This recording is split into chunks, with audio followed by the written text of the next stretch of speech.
Well, thank you all for being here today. Um, good morning. Lieutenant Governor Reynolds and I are pleased to be here today with Dr. Jeff Weld, who's the Executive Director of the Governor's STEM Advisory Council, and Shelley Vanyo, who teaches science at Boone High School. And we're doing this to kind of take stock in the STEM initiative.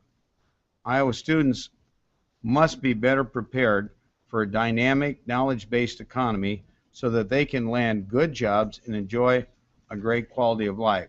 At the same time, Iowa faces global competition for innovative thinkers and the products and market share that they generate. That's why just over 3 years ago, on July 26, 2011, I established the Governor's Science, Technology, Engineering, and Math Advisory Council. Our goal is to increase student interest and achievement in STEM and to promote STEM economic development. Today, I'm proud to say that the Council's private and public sector leaders, along with Executive Director Jeff Weld, have made great progress toward this challenge. This is an important challenge for two reasons. Iowa's economy is fueled by graduates ready for engaging careers in information technology, biosciences, including agriculture and health, and advanced manufacturing. And two, all Iowans need a solid STEM education to thrive these days as consumers, parents, and citizens.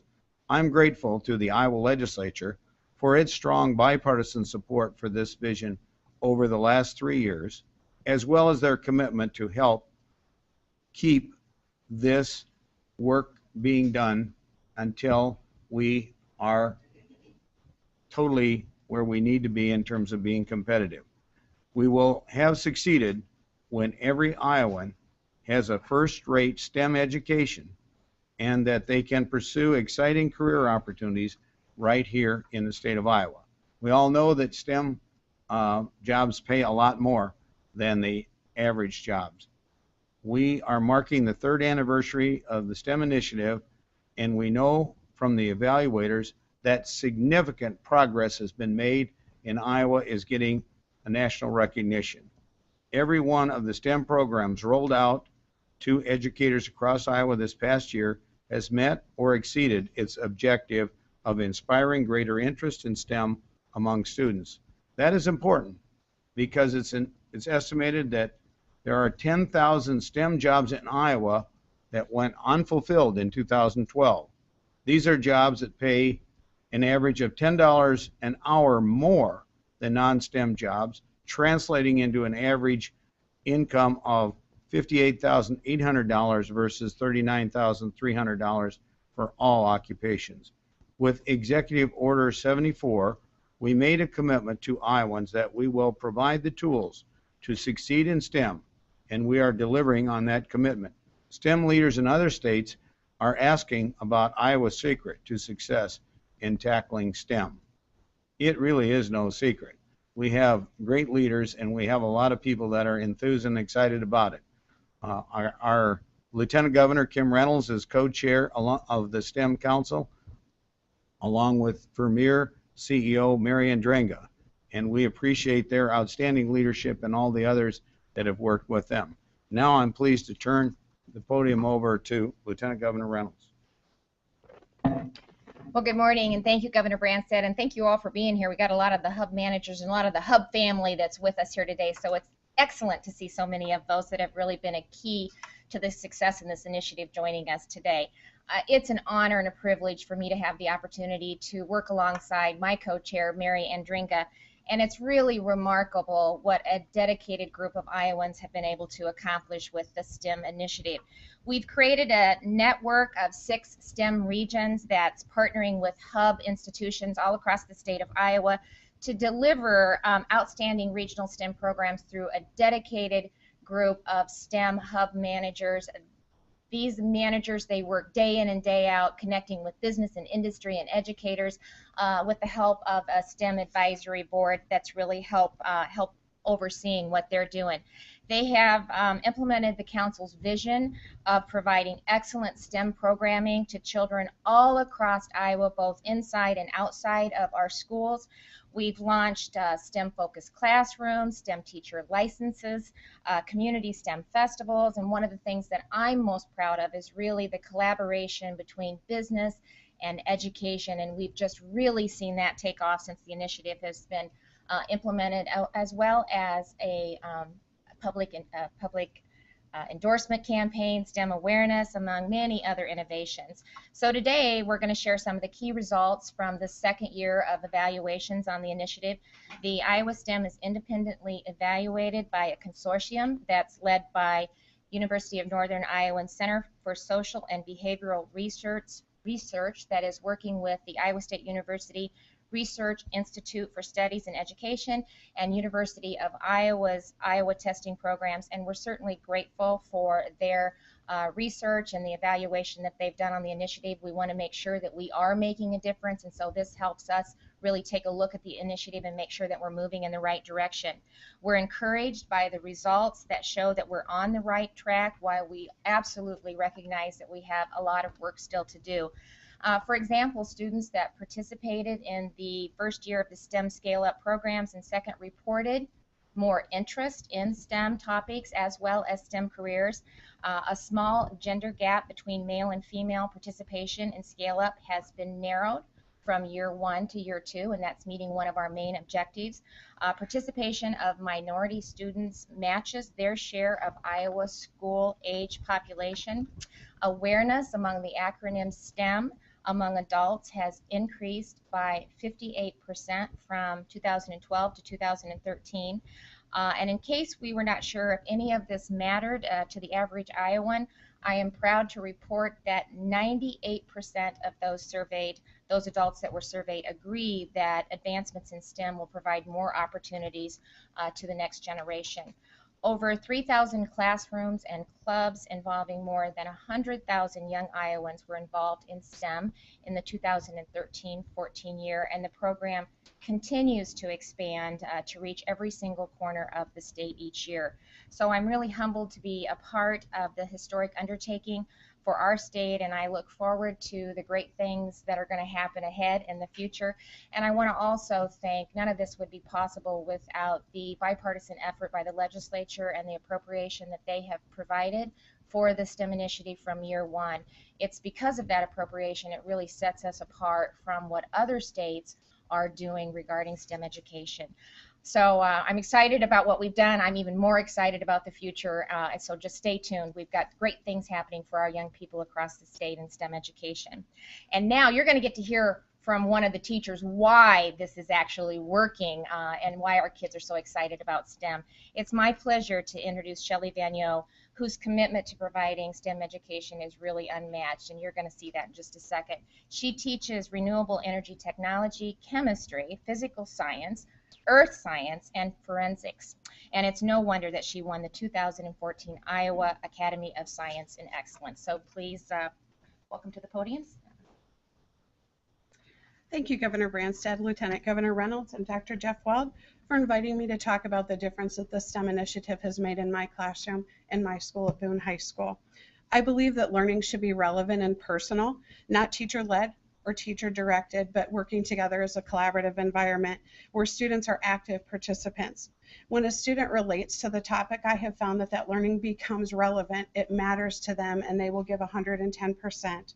For example, energy conservation is a curriculum component, and yet it's often viewed by students when I surveyed them as, oh my gosh, it's just something else that I have to memorize that doesn't make sense to me. Because of that, one of the first scale-ups that I selected to participate in was KidWind, because wind energy is prominent in Iowa, but I found even living in an area where we have wind turbines surrounding us, my students knew nothing about it. KidWind provided lessons which I could easily tailor not only to our school community, but to the needs of my students. My classroom flourished and became a busy, collaborative, problem-solving environment where many ideas were explored at one time. There was not one right answer that was brought to the forefront. Every student offered their own idea and their own way to solve the problems that we face as global citizens. Learning was truly student-led. I found that I had students who were not even a part of my class who would walk by and give up their time during the study hall or their lunch period to join the learning that was going on in my classroom. And when I asked them, I said, but you're not getting credit for this. Why are you here? And they said, because what you are doing is changing our future. My students benefited from the STEM scale-up program in ways that I never imagined. For instance, a couple of them said, we're not happy just talking about a wind turbine and showcasing ones that we've built. And they set out to find and use 3D technology to actually design interactive models of putting the turbine up and walking up into the nacelle to actually see how the gears and motors work. Students have actually spent the day at Iowa Lakes Community College alongside students who were into wind sighting competition. They were actually earning a degree through this. And I found that my high school students, grades 10 through 12, were able to have literally curriculum-based questions and could offer insight to these college students. My students were able to see firsthand that what they were learning led to multiple career opportunities, how they could compete globally, and how they could be a global citizen and learner. My community has taken notice. My students have been sought out by local and state businesses, and they have also been sought out by professors to come in and showcase how they are learning in this high school situation is different than what college students now may have been exposed to. We have even been asked to participate in worldwide conferences via teleconferencing with scientists all over the world. For instance, I received an email yesterday from a third grader who joined me when we were showcasing at the Solar Car Challenge this weekend, and this young boy communicated with me and one of my students, and he went home and burst through the door to his mother. Mom, this is the lady that I met. He mutilated my name, but she spent hours in her email Googling me to find out and be able to share with me that I've inspired her son to want to go into engineering. So this is a third grader. And I said, bring him to my class and we'll move him along. I am happy to report that it was 17 students who enrolled in my first renewable energy class, and of those, 11 of them went on when they graduated to choose a STEM field. And to hear them share their experiences at graduation, encourage every single student to take the courses that I teach and the courses that my other STEM hub people are doing, and how they have changed their life speaks volumes for the amount of time that we put into this. And we are so grateful for this opportunity. Through Iowa STEM Initiative, I've been able to affect the next generation of leaders. I'm confident in turning over the world to them, confident that they will solve the problems that we have today. And one will be my son, Josh, who is here and joined me today. He's been an essential partner and kind of my guinea pig as I test out all my ideas on him. And he never complains, at least that I hear. As both an educator and a parent, I think the greatest payback is hearing from your child, whether they are biological or school-based. They are all my children, that they now want to pursue a STEM career because of experiences that they have shared with me. Josh now wants to pursue a career as a large animal veterinarian, and I am proud to say that I had a part in that, as well as the Governor's STEM Initiative. Thank you very much, and I will now turn the podium over to Dr. Jeff Weld.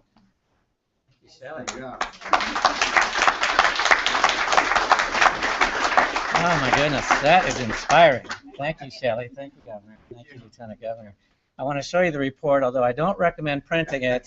Very unstemmy to print this out, but this is the Year 2 annual report made to a hot link in the press release.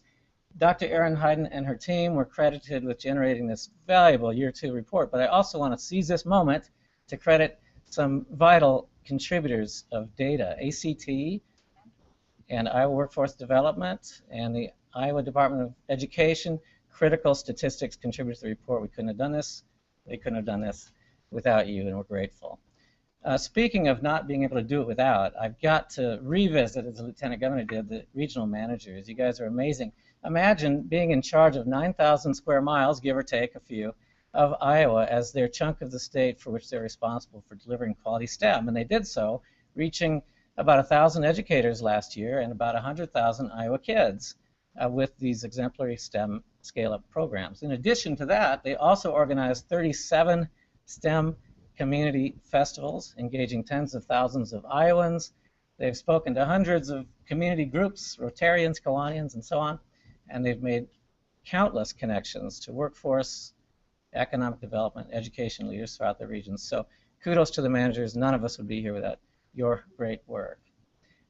You know, this work is so gratifying. To get this report and to see this data and the impact of what we're all doing is enormously gratifying. Many of us are devoting our professional lives to STEM education in this state. So to get great data really inspires us and ignites us for the year to come. There's two I'm going to highlight, though, because to me they hint towards sustainability of this effort.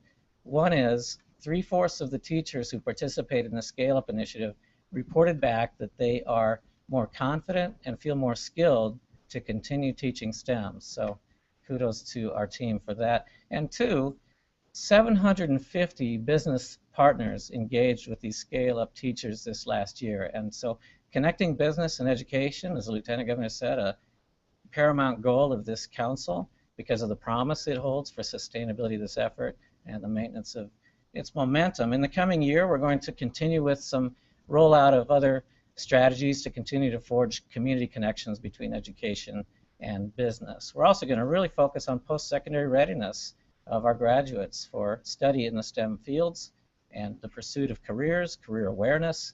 We'll continue to strive to diversify the STEM pipeline as best we can, and we'll work hard to align our programming with high-need economic areas of the state's economy. So that's kind of a look at the future of STEM in Iowa. It continues to be a great honor and privilege to serve our Lieutenant Governor and this administration, our council, our STEM network, delivering on this commitment to Iowans for world-class STEM education. Thank you all very much. Thank you. Dr. Weld and Shelley, Vanyo, thank you. We'd be glad to take questions on this subject. I also want to acknowledge Bill Rood, the president of the University of Northern Iowa, is here. So thank you, Bill. We appreciate you. Right. You and I have been a key leader in this from the very get-go, and so we really appreciate that. Questions? We got a lot of resources here to help us, too, in terms of answering these. Yeah. Good morning, I'm Kim Wayne. What are the key initiatives for the second year? Well, that was the key initiatives. One of the things that we're working on, since we've really worked hard to bring educators and business industry together, it's kind of modeled after the WAKI program, so it'd be business to and school partnerships. And so we're trying to put together a toolkit that we can disseminate across the state so that districts, no matter what their size, has the opportunity to implement the same thing that we're seeing WAKI do. There's another example in Northeast Iowa at Okoboji and Emmitsburg, where they're also participating with a business, Polaris, where the students are able to go into the workplace and work from like 8:30 to 3:30 for 2 weeks. So it's about exposure. It's about providing them the opportunity to apply what they're learning in the classroom at the various businesses. And so that's one of the main initiatives that we'll be moving forward with next year. Other questions?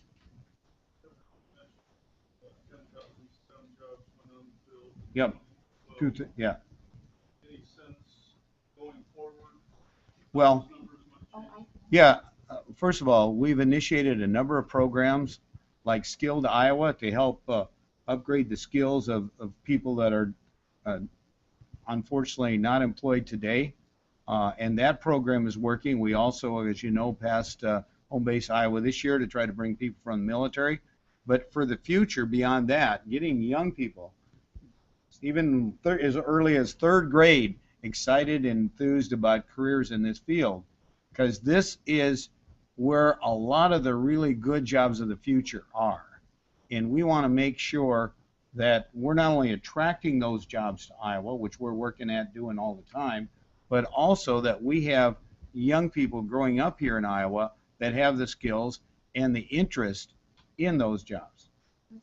Go ahead. I think the projections are that there will be 72,000 new jobs in Iowa in the STEM-related fields by 2018.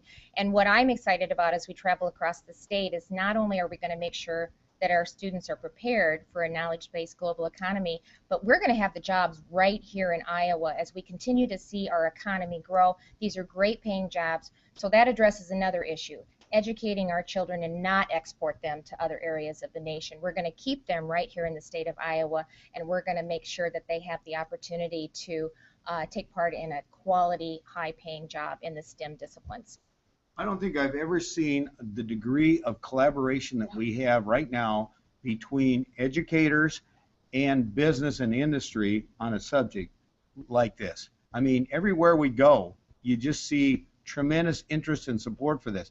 That's also been true in the legislature. This is an issue that's gotten broad-based bipartisan support every session, and we've gotten the funding we've requested, and consequently, and we've also gotten great match. We've gotten great private sector match as well. So this is something that has really generated a tremendous amount of bipartisan support and interest. To hear teachers like Shelley, who are so excited and enthused about this, really, I think, and it's the teachers that inspire the kids then to have that interest. And so we're really seeing this grow, and it's amazing what's happened in just 3 years. We just want to maintain that momentum going forward. And sorry, you get me started on this topic, but you know, I am passionate about it. But and we're a national leader. We have other states that are looking to Iowa. We have delegations that are traveling to Iowa from Indiana, from Washington, from Wisconsin. We have teams from Japan and from China that are coming to Iowa to take a look at what we're doing. And Jeff, you know, I probably didn't elaborate enough. He has been a wonderful, wonderful leader for this initiative, and he's brought so much background to the initiative. So we were able to start here and just really grow from there. But we continue to be a leader, and as Iowans, we like to lead, and especially with an initiative like this. So I'm really proud of it, and we're doing great things, but we're just getting started. There's a lot of opportunity to move forward in the future. Other questions? We'll take questions on other subjects as well.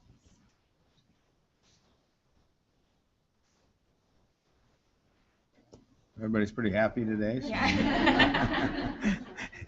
This is unbelievable. Even the weather is cooperating. Yeah, Sure. On Friday, Tyson announced a closing plan Yeah. in Iowa. What can the state do for the workers?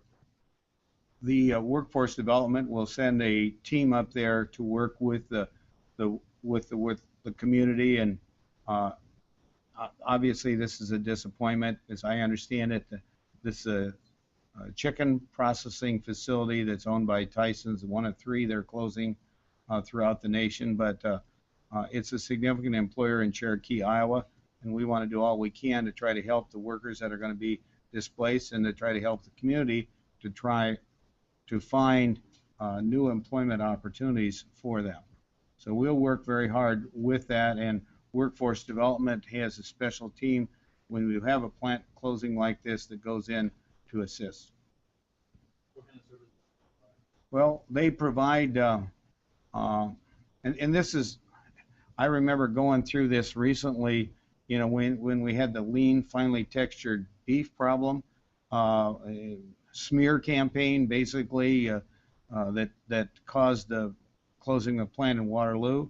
I remember going up there and meeting with the workers. The community college worked closely with them, and the whole community gets involved, as does workforce development, looking at retraining and other placement opportunities, but also economic development will be involved in actively marketing for businesses to replace the one that's being lost. Shortly, the state auditor is going to sort of issue her critique on the FY15 budget. You took quite a bit of money out of that.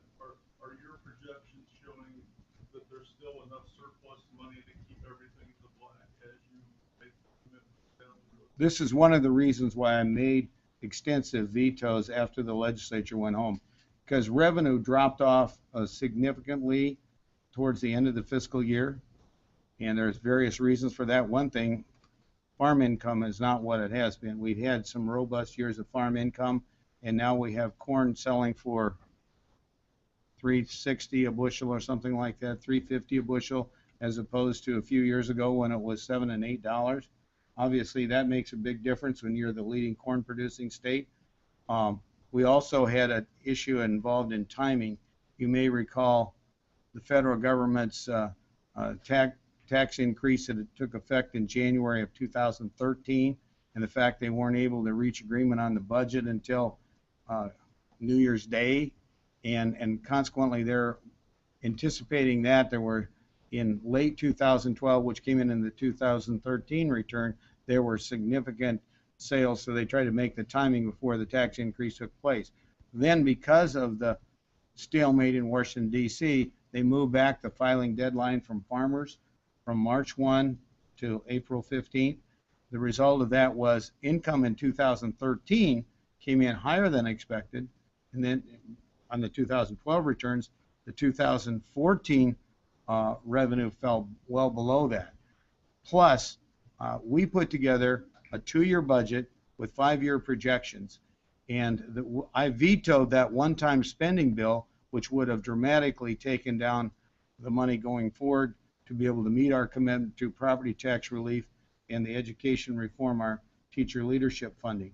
So I believe that, although I think we need to recognize that farm income is probably not going to be as robust as it's been the last few years, still cattle prices and hog prices are relatively good.